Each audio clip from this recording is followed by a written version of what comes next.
Welcoming all our viewers on International Affairs. Today is Thursday, the 7th of May. I welcome all our viewers on to this very program, broadcasting live from SATV's Gulshan studio. Before I begin the top news and stories from around the globe, I want to introduce my panel. Here in the studio, I have Barrister M. Sarwar Hussain, who has served in the army, is a veteran politician and comes out as a military analyst on worldwide issues. I welcome you onto the program. Thank you. Alongside, we will have our geopolitical correspondent from Washington District of Columbia, Norman Floyd Barnes. A very good morning to you, Norman. I believe it's very early in the morning. I want to talk about some of the important updates that are coming regarding the Middle East. We have almost 1,600 ships stuck in the Persian Gulf carrying almost approximately 22,000 seafarers. They have been stuck for the period of roughly 2 months as this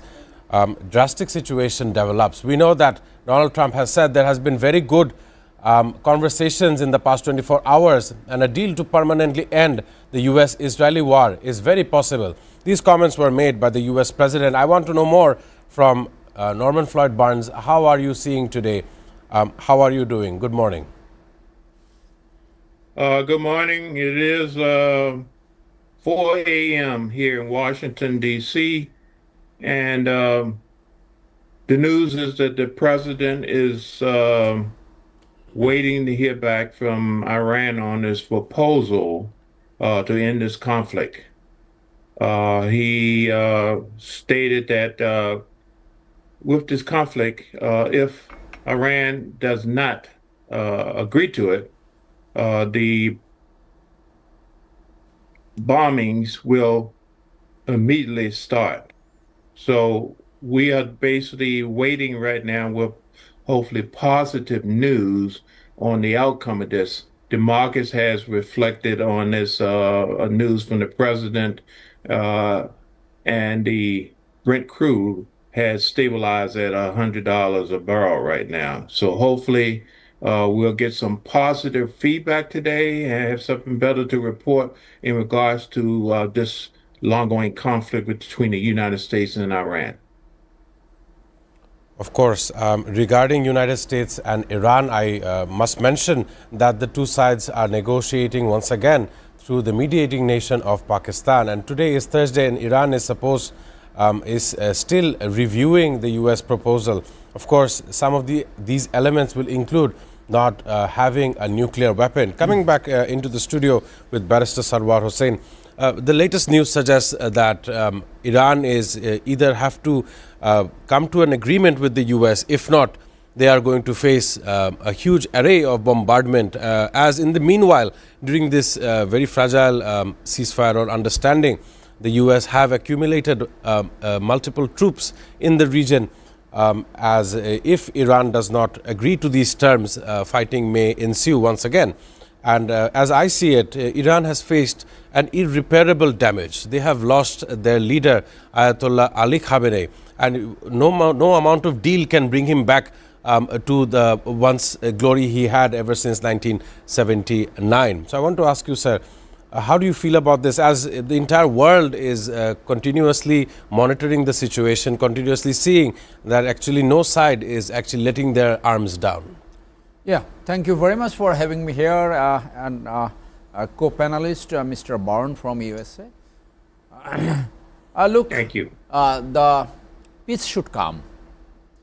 For any conflict, any disagreement, any irritating relations, the easing point is the discussion. So the hope is that the discussion, the dialogue has started. So this is the positive things among the time of war.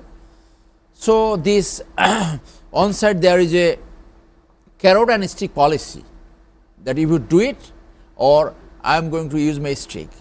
So that was the policy of American in Israel, and Mr. Trump many times gave this ultimatum: I will destroy this, I will destroy that, and I will annihilate whole Iran out of the map of the planet. To remove an entire civilization. The entire civilization. This is not the way that some leaders should talk. So this ultimatum, this very rude ultimatum is not actually, he is not meaning, and he cannot do that. Iran is not a country to be destroyed, to be wiped out of the map of the world. This cannot happen. So possibly if Iran agree that they will not go for the further this investment of the platinum, Ukraine, I see the nuclear power, and at the same time, I am sure there is a clause of the reparation, the damage, the compensation for the war devastation, that will be there. So with this, if they can conclude a peace deal, I think there will be peace in the Middle East, and the energy crisis and all other crises will be at ease. At the same time, the Russian and Ukraine war is going on. Just day before yesterday, there was a huge bombardment by Russia, and probably 50 people died and hundreds were injured. Right. So from US point of view, they feel if Iran commits not to enlarge their nuclear power, then they will be happy. At the same time, Iran also will be happy that if they can get a reparation, the war damages. So we hope there should be a peace deal and give the Iranian people and the people of the Middle East and as well whole the world a peace. Let the world enjoy peace, no more war. Of course, that was brilliant from you, Barrister M. Sarwar Hussain. You, of course, touched upon Iranian reparations and the damages from this war, as well as frozen assets or sanctions assets to Iran, which can come under unfreezing. However, no matter what they do, they cannot bring back their leader. It was a cowardly attack that started this war. And because of that, Iran seems to continue without any kind of halting their defensive posture towards this very issue. I want to ask Norman, once you arrive at a 60% enrichment of uranium, you're only miles away, if not steps away from developing a nuclear warhead. And according to various international media agencies, is that even in last year's attack of the nuclear facilities, we still do not know where this 406 kilograms of enriched uranium really is. However, the US administration did make sure and did comment on the fact that they would have troops on the ground to collect this nuclear material and to get it disposed of. But that would require Iran to accept the US terms. I want to understand from you, given that it is not only Iran and the US, we have seen in the last 24 hours Israel striking the capital city of Beirut, first time ever since the April ceasefire. And it was not only the capital, it was all the way from the northern Lebanon all the way to southern. And it was a 1-hour operation that had claimed many lives. So I want to ask you, given this kind of posture in the Middle East, do you think Iran would be accepting the terms they are scheduled to review today? Norman. Based on the information that is available, Iran is very encouraged and possibly willing to accept the terms under certain conditions. The issue with Israel has to be also addressed, because without that, this really has very little meaning on that. If Israel campaign in the regions continue, the likelihood of that bleeding over to Iran is great, and this is something that is again unacceptable for the region. The U.S. has indicated that they want the Strait open.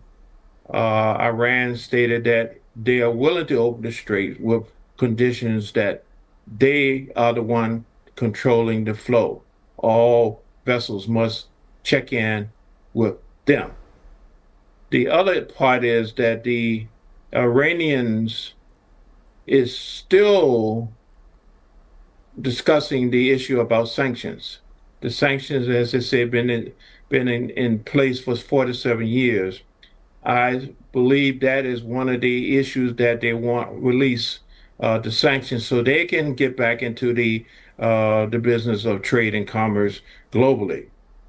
So that will be the offset for opening up the strait, but the strait will be still under their control.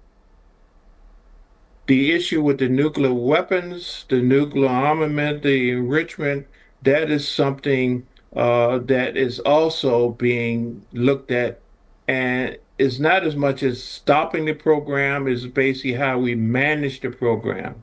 So there may be a third party country come in that will basically manage it versus giving the sole custody of the uranium to the United States because there's still distrust and they do not trust each other regarding where this goes or how the future going to entail.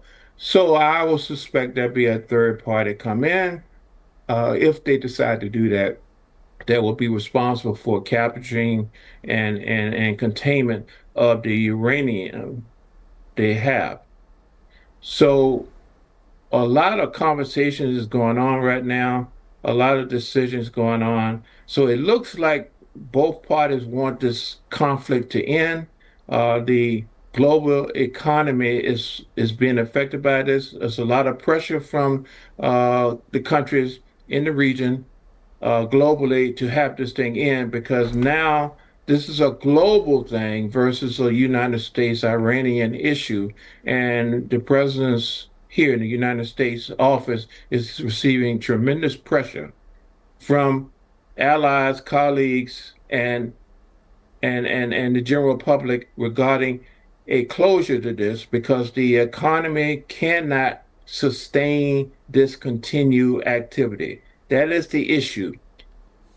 The economy of the world is being strangled, pressured, and attacked regarding this conflict. So it must have a conclusion. They must come to some type of terms for global for the global responsibility of the countries they have. The war is one thing, but now we're talking a bigger thing. I don't believe when this conflict started that we will be in this position right now if they thought about how the repercussions were on the attacks. So additional attacks will bring more pain and suffering, not just to Iran, but the rest of the world. So that is not a solution that people want to see because you think you're in trouble now, you think you're hurting now, but if this thing continues and the United States decide to bomb to escalate this military action, I do not think the economy will be able to maintain itself and control the outcome. Recession is coming, and the downfall of the current situation with the petrodollar, the US dollar, and the thing will not be able to sustain this. So there has to be a conversation, there has to be agreement because no one wins. This is a lose-lose situation if they don't come to a term. Even if they do come to term, there will be a situation where both parties have to give up something in order to maintain a level of stability. Thank you. Right, very beautifully stated. In assessing the situation from Norman Floyd Barnes, I picked out some of the contrast elements I want to discuss with Barrister Sarwar in the studio. Even yesterday, a pro-Iran rally erupted in Tehran as protesters questioned whether Donald Trump shall strike again. In Wednesday night, waving flags and chanting "Down with Israel" during a rally in support of the country's leadership. In contrary, in the US, we see no King's rally in a first, second and a third round. So the unity amongst the Iranian people is at an all-time high. The last time there was supposed to be attacks on the energy infrastructure, people took to form human chains around these very buildings inside Iran. I would just want to get a short comment before I can head into the break. The people of Iran do still support their government.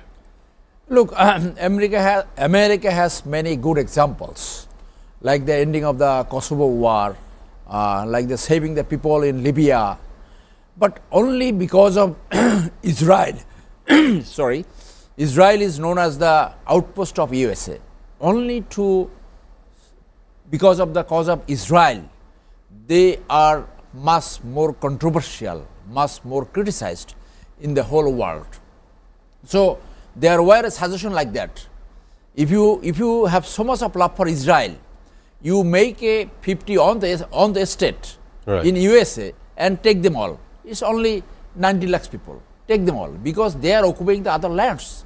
So now they are bombing in the capital city of Lebanon, Beirut, and northern side. So nobody is able to stop this killer. This Netanyahu, nobody is capable to stop this killer, this manslaughter, and the language beyond any language, a war criminals. So all the inhuman activities, all the wars, all the killings is being done because of the cause of Israel. So that is the permanent solution, that you take Israel within America. That is the permanent solution. This no two-state solution. The Palestinian people do not accept this two-state solution.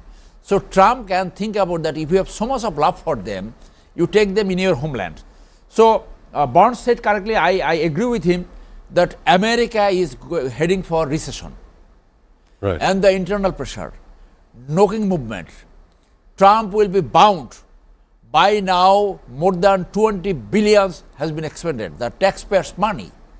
The and American if you look at the damages, it's quite enormous as well. So, and Trump has a step into the trap of Netanyahu.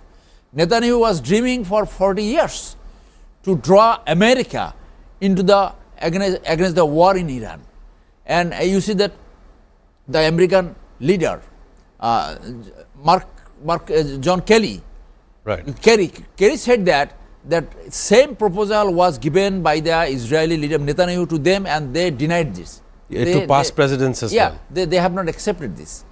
So America has been drawn to this very unjust war, and the payment is given by the American people, American economy. The commodities price is high, the fuel price is high, and American people is very much annoyed, and that is definitely going to have some effect in the next midterm election and in the final election. So I think that realization might have come to in the mind of Trump, and Trump really want to exit, looking for a face-saving exit now.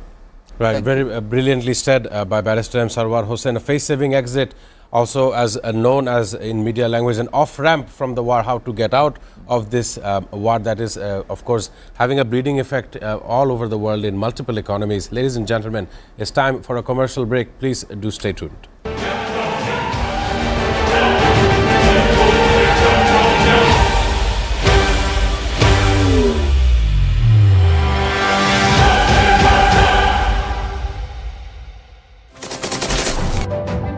Hello and welcome to International Affairs, and my name is Shamsul Alam Panto. I don't see an easy resolution to this because every slight deviation from the plan, opening an open war conflict with them, testing nuclear missiles, Russia's announcement of these supposedly successful testing, special and exclusive footage that is being played on SATV's screen,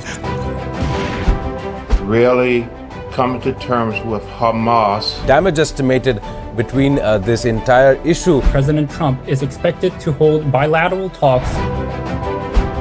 preserving biodiversity and tackling climate change. We cannot protect the planet before we negotiate peace.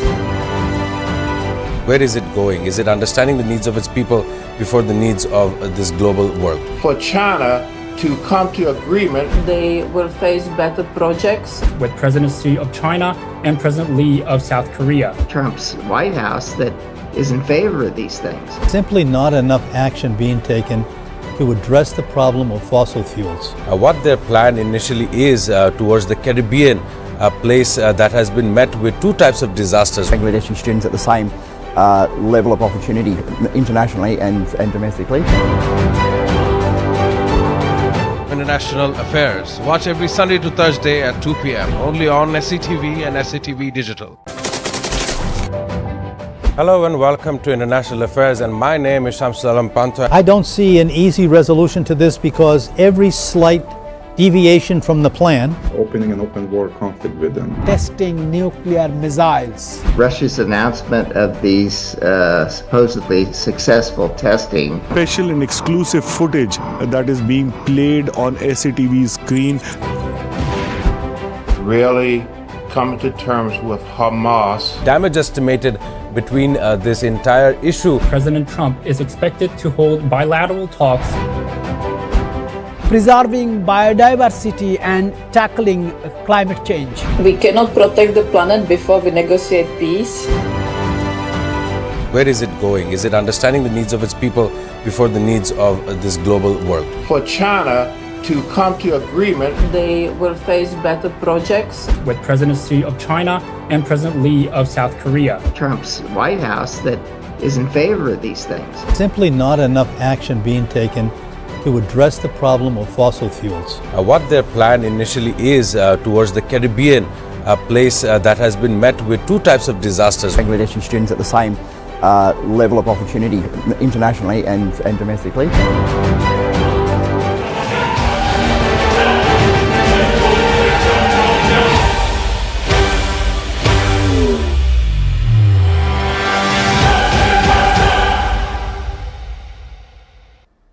Welcoming back our viewers on International Affairs. We were, of course, discussing how the nexus between Iran, Israel, Lebanon and the United States is going about. However, there are issues I want to talk about as well, which pertains once again to European affairs.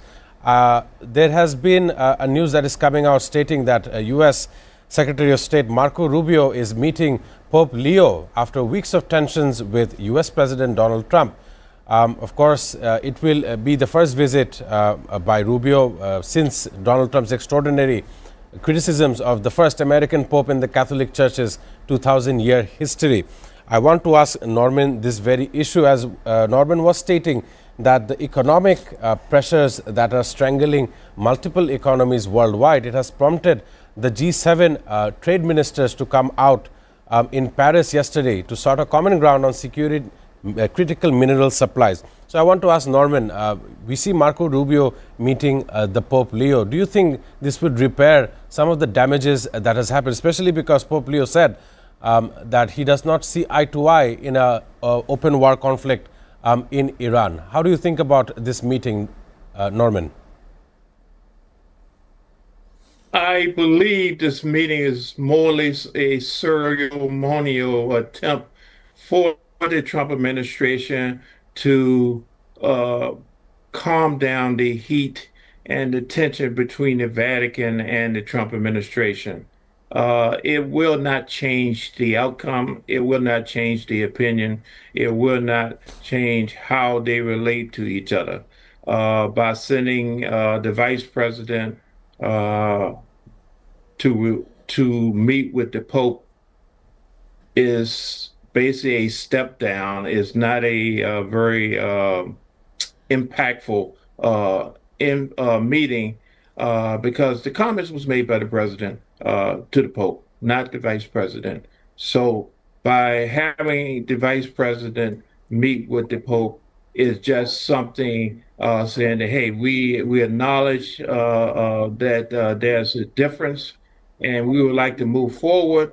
However, that will be accepted, but not having any effect on the relationship. The damage is already done. Once the words come out, it's already out there. And so they will just have to endure what's happening. Right. I also want to add on here that the sentiments of Christians worldwide were heard.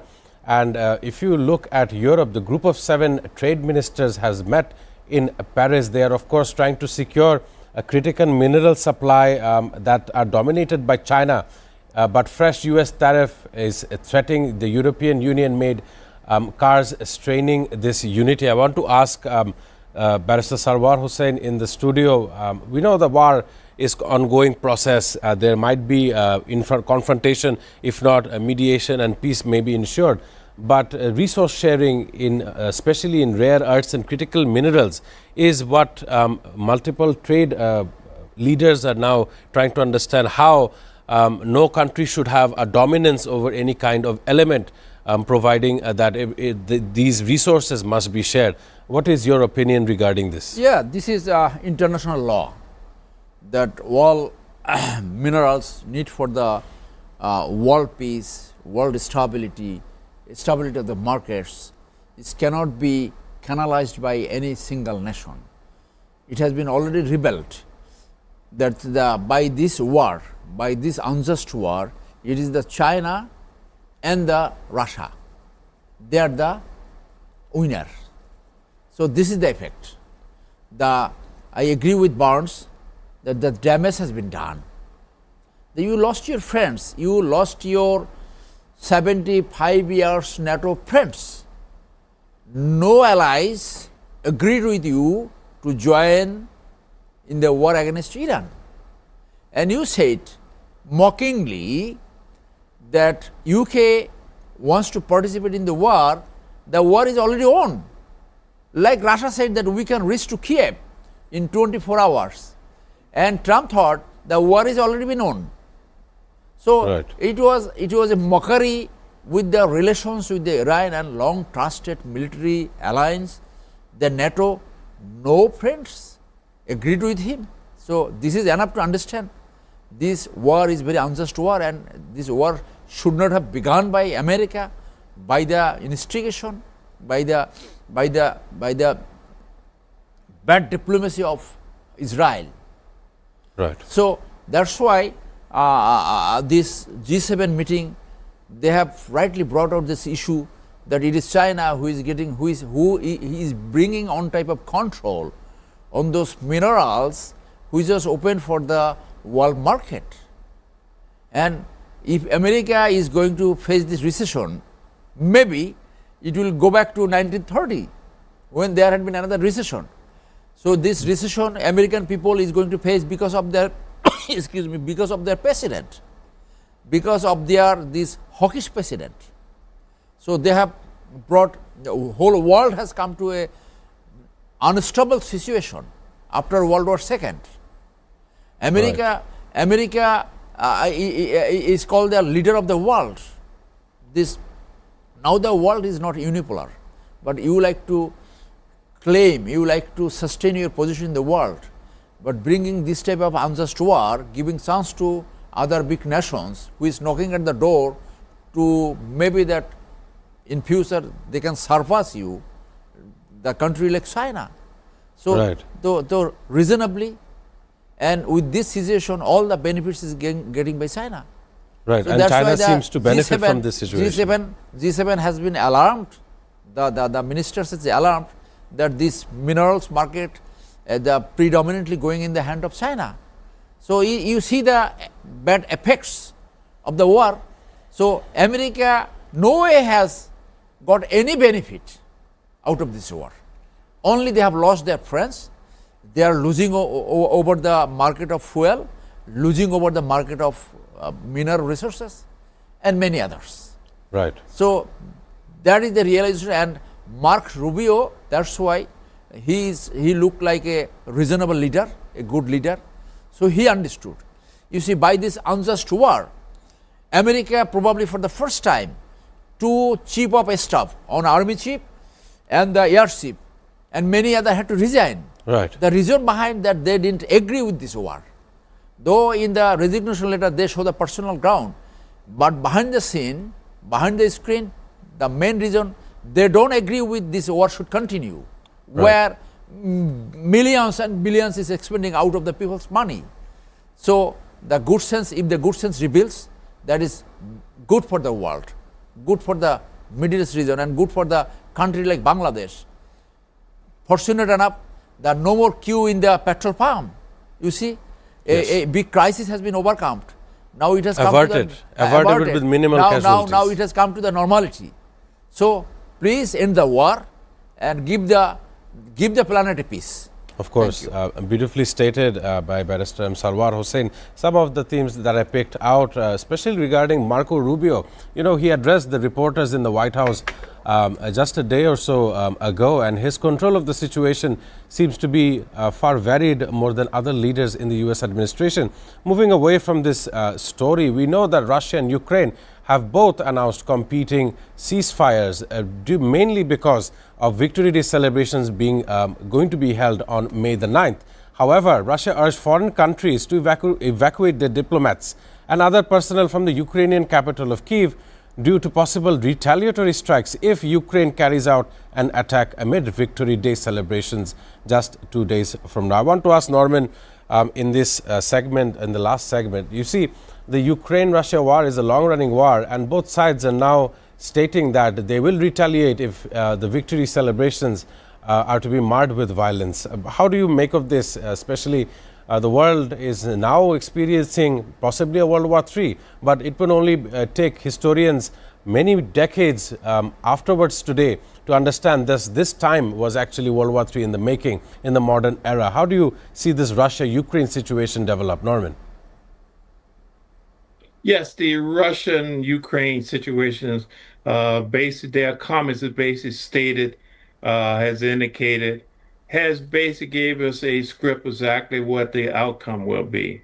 They are expecting, because of the mistrust, that there will be some type of conflict, some type of disruption, some type of reason why they must continue the war, this endless war. So you can expect there will be some incident that will occur that will give them a reason to continue to fight. Because right now it appears that their only purpose right now is to fight each other. There's no options, there's no plan in place to get beyond this. All they know right now is conflict. So conflict will be their purpose in life right now, to continue this endless battle. In essence, they are from the same family. They are similar. So they are now fighting amongst themselves, a battle that neither one can really win in the interim. So I don't see a change. There'll be always a reason to fight, and they will find a reason, and they will use it as an excuse to continue on doing something that they wish to do. This is not a situation where they have to. They wish to continue this. Right. Taking from Norman Floyd Barnes as he was disconnected, they wish to continue this. With that being said, it is time to take a short commercial break. Afterwards, we look at our region. Some interesting developments are happening in Southern Asia. Please do stay tuned.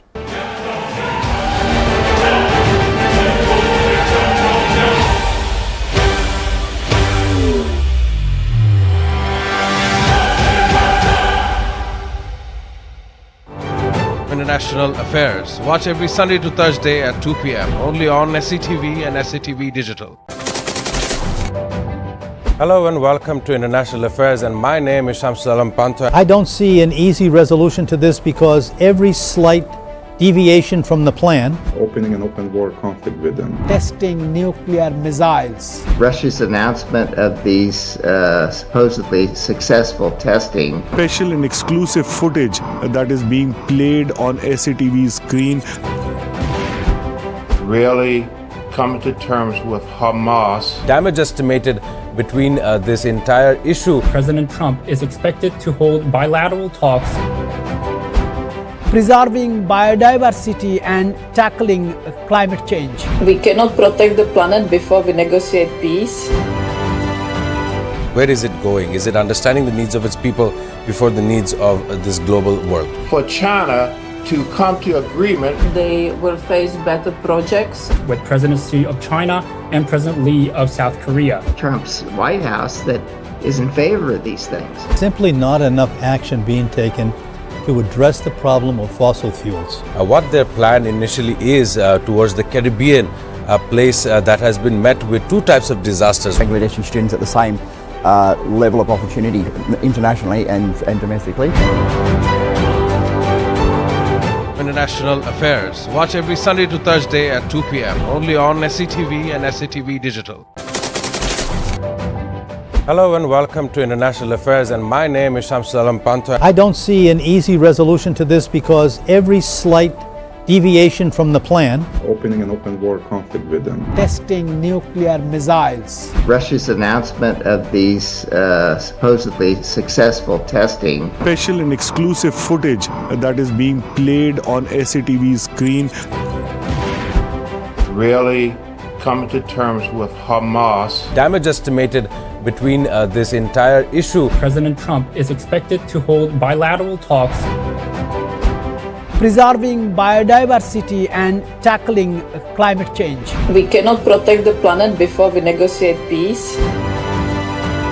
Where is it going? Is it understanding the needs of its people before the needs of this global world? For China to come to agreement, They will face better projects. With presidency of China and President Lee of South Korea. Trump's White House that is in favor of these things. simply not enough.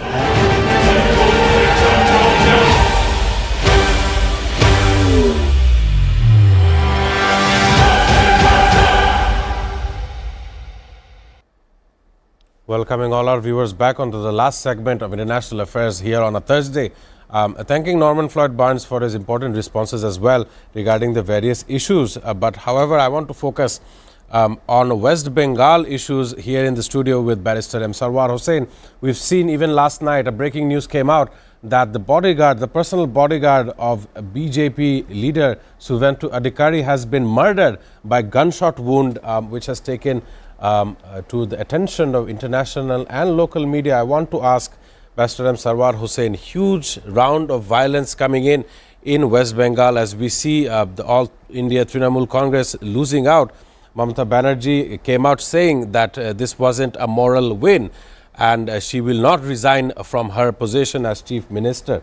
So all of this combines into a very dangerous rhetoric, a dangerous time for businesses as well as the local economy there in West Bengal. How would you see this? Because this is the first time the ruling BJP has won in this state. Yeah, not only this personal staff of Adhikari is killed, there are many Muslims also killed, as we saw the report.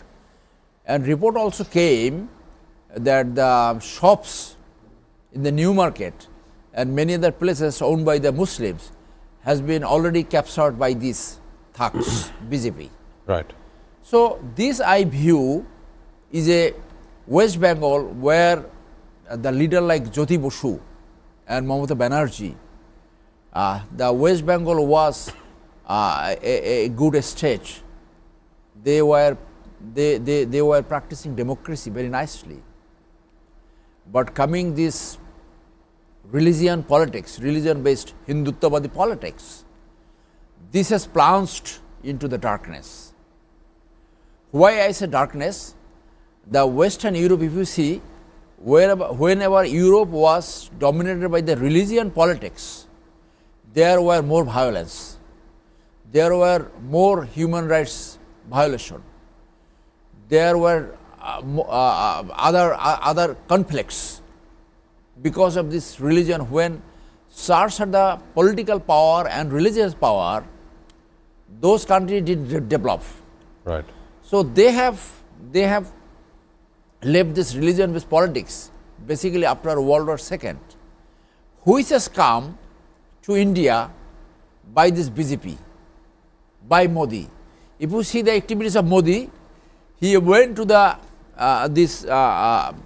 one on religious hub he has made, and he lied over there, just cheating the people.